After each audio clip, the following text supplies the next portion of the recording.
नमस्कार आदाब, आप देख रहे हैं ऑन रिकॉर्ड मीरा भाईंदर। परिवहन मंत्री प्रताप सरनाईक ने मीरा भाईंदर महानगर पालिका के आयुक्त राधा विनोद शर्मा को एक पत्र लिखा है, जिसमें उन्होंने शिकायत की है कि जिस वक्त मीरा भाईंदर महानगर पालिका क्षेत्र की जो मतदार सूची बन रही थी, उस सूची बनने के दौरान महानगर पालिका के ही एक सरकारी कार्यालय में अतिरिक्त आयुक्त प्रियंका राजपूत, टैक्स डिपार्टमेंट में काम करने वाले चंद्रकांत बोरसे, कौशिक खरत, मंगेश पाटिल, इस तरह के जो कर्मचारी हैं, इन्होंने एक राजनेता के दबाव में आकर मतदार सूची में गड़बड़ियां की है और अपने मन मुताबिक मतदार सूची में लोगों के नाम डलवाए हैं। इस तरह के गंभीर आरोप प्रताप सरनाईक ने एक पत्र द्वारा लगाए है, जिस पर प्रतिक्रिया देते हुए मनपा आयुक्त ने तो कोई खास जवाब नहीं दिया, गोल गोल ही घुमाते रहे। पॉलिटिकल लीडर ने वहां पर 2 दिन बैठकर चुनाव की जो यादी है वहां पर गड़बड़ियां की है और स्टाफ जो है वो भी इसमें शामिल, उन्होंने जांच की बात कही है। क्या कहेंगे सर? हमारा प्रारूप यादी पब्लिश करने के बाद इन लोग का जो भी हरकत आया है उसको हरकत के तपासनी करके उसका अंतिम यादी जो है वो फाइनल करके पब्लिश हुए। जो 29 महानगर पालिका इलेक्शन होने वाला है, सब जगह में शायद, मैं इस वार्ड को फिर से बोलता हूँ, शायद टकरा रहा है। इस कारण से कल हमारा स्टेट इलेक्शन कमीशन से भी एक सब कमिश्नर को आदेश भी दिया है कि जो कल तक हमारे टाइम है, हमारा पूरा टीम उसको सुबह से लेके तपासनी और वेरिफिकेशन कर रहा है और वो एक्चुअल पोजीशन के हिसाब से उसको रेक्टिफाई करके फाइनल कंट्रोल चार्ट जो है कल अपलोड हो जाएगा। लेकिन इसी पत्र के संदर्भ में आज परिवहन मंत्री प्रताप सरनाईक ने मीडिया कर्मियों से बताया कि मैंने लेटर भी कल दे दिया राधा विनोद शर्मा जी को और साथ ही में चुनाव आयोग के वरिष्ठ कमिश्नर और बाकी के लोगों से मैंने बात कर दी है, क्योंकि मीरा भाईंदर शहर की बहुत सारी कंप्लेंट, अंतिम जो यादी की कंप्लेंट कुछ पत्रकारों ने की थी, सभी पार्टी के प्रमुख लोगों ने भी चुनाव आयोग के पास की थी, कमिश्नर से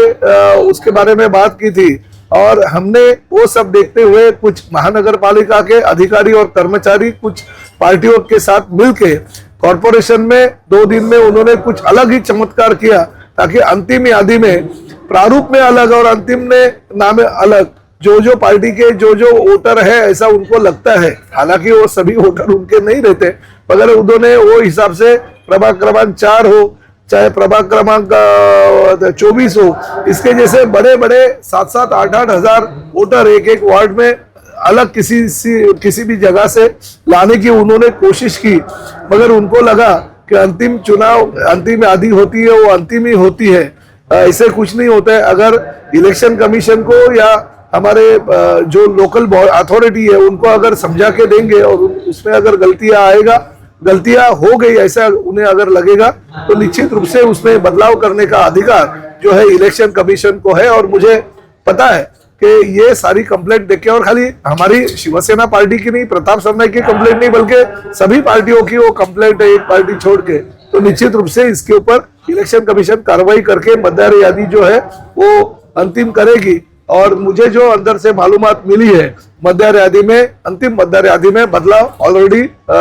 इलेक्शन कमीशन ने कर लिए। सर, आपने जो पत्र दिया है उसमें आपने नाम को स्पेसिफाई किया है, एडिशनल कमिश्नर का नाम लिया है, चंद्रकांत बोरसे का नाम लिया है, कौशिक खरत का नाम लिया है, मंगेश पाटिल का नाम लिया है, लेकिन वो राजकीय नेता कौन है आपने उसका नाम नहीं लिया, उसका खुलासा नहीं किया। अरे भाई, अगर सब मैं करूंगा तो इलेक्शन कमीशन और पुलिस किसको ढूंढेगी? अगर पुलिस का काम और इलेक्शन कमीशन का काम भी मैं करूंगा तो इनकी जिम्मेदारी भी बनती है ना। इन्होंने सीसीटीवी फुटेज देखने चाहिए, इन्होंने उस दौरान कौन कौन क्या क्या पहुंचे थे वहां पे, कौन से पॉलिटिकल पार्टी के नेता पहुंचे थे, ये भी देखना चाहिए, क्योंकि आखिर इलेक्शन कमीशन या पुलिस कार्यरत होती है, वो निश्चित रूप से देखेंगे और जो